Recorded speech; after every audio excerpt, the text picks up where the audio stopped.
طبعا بالنسبة قرعي أمر أنظام ماندا دستوني بارزگاه هولير صار بازنمان هيا لهر بازني قرعي شتابتي خو ما کرد لبازني يكم چەند کاندیدمان هەیە قڕعەکەمان کرد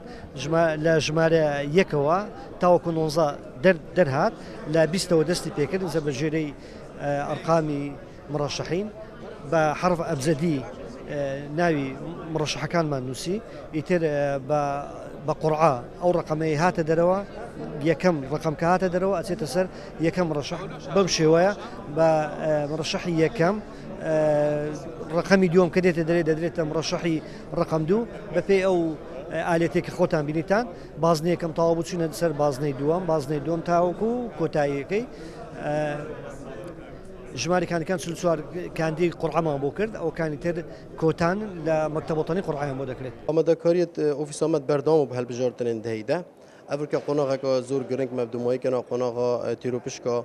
بربژێرن کۆدی پشکدار بن دگەلمە تیرۆپشک بۆ هەر بازنێکی ئەم بژین تیرۆپشکەکە تایبەت هاتە کێشان و ژمارە 20 هاتە دەست پێکردن تا ژمارە وان بربژێرن و بازنەیدا پشکدار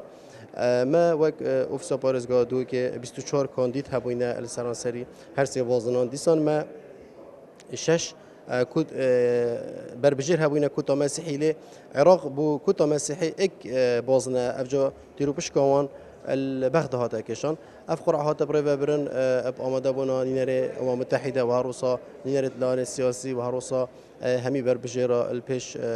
بجين تشوفي دزغايت راغهاندني وبشوكي زور شفافانه بريفا